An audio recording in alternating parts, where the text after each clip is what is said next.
আসসালামু আলাইকুম। ডেকোরের লাইফে সবাইকে ওয়েলকাম জানাচ্ছি। আজকে আমি আপনাদেরকে ইউনিক একটা কেক বানিয়ে দেখাবো। এই কেক বানানো যতটা না সহজ তার চেয়ে অনেক বেশি সুস্বাদু। আশা করছি আমার আজকের ভিডিওটি আপনাদের ভালো লাগবে। ভালো লাগলে ভিডিওটিতে একটি লাইক, কমেন্ট অ্যান্ড শেয়ার করে দিবেন। আর প্লিজ আমার চ্যানেলটি সাবস্ক্রাইব করে আমাদের পাশে থাকবেন। আর আপনি যদি অলরেডি আমার চ্যানেলটি সাবস্ক্রাইব করে থাকেন তাহলে আপনাকে অসংখ্য ধন্যবাদ। তো শুরু করছি রেসিপিটি। প্রথমেই আমি এখানে 350 গ্রাম খেজুর নিয়েছি। এখানে খেজুরের বীজগুলো আমি আগে থেকে ফেলে নিয়েছি। এখন দিয়ে দিচ্ছি 1 কাপ গরম দুধ। 20 মিনিট গরম দুধে খেজুরগুলোকে ভিজিয়ে রাখতে হবে। 20 মিনিট পর ব্লেন্ড করে নিচ্ছি।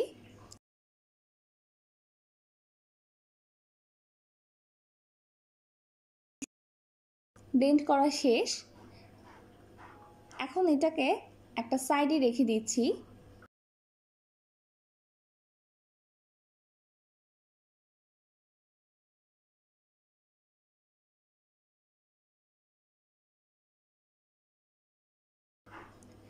এখন একটি মিক্সিং বলে দিয়ে দিচ্ছি 1/3 কাপ তেল, দিচ্ছি 1/2 কাপ চিনি, দিয়ে দিচ্ছি 1 চা চামচ ভ্যানিলা এসেন্স, আর দিচ্ছি ব্লেন্ড করে নেওয়া খেজুরের পেস্ট। এখন একটি চালনিতে আমি দিচ্ছি 1 কাপ ময়দা, দিচ্ছি 3 টেবিল চামচের মতো কোকো পাউডার, দিচ্ছি 1.5 চা চামচের মতো বেকিং পাউডার, 1 চিমটির মতো লবণ,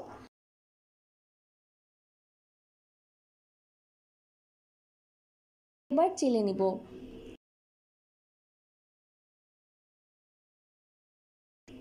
চেলে নেওয়া শেষ। এখন 1 মিনিট ইলেকট্রিক বিটার দিয়ে বিট করে নিব।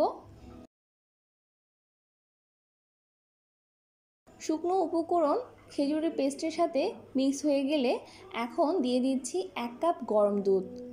আর এই গরম দুধটা আমি অল্প অল্প করে দিব আর বিট করতে থাকব। আর দুধ দেওয়া হলে 30 সেকেন্ডের মতো বড় জোর বিট করে নিব। এর বেশি সময় বিট করব না। এইদিকে কেকের মোল্ডে তেল ব্রাশ করে পেপার দিয়ে দিয়েছি।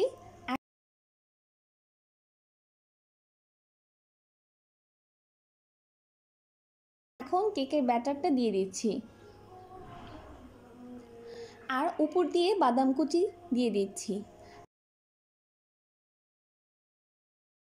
এখন ওভেনে বেক করে নিচ্ছি 120 ডিগ্রি প্রিহিটেড ওভেনে 40 মিনিটের মতো বেক করব।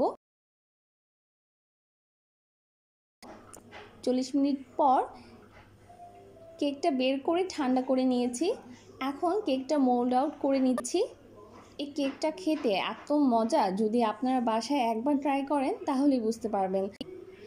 আমি আপনাদের রেকমেন্ড করছি একবার হলেও এই খেজুরের কেকটা বাসায় বানাবেন। আপনাদের কাছে অবশ্যই ভালো লাগবে। আজ এখানেই বিদায় নিচ্ছি। আল্লাহ হাফেজ।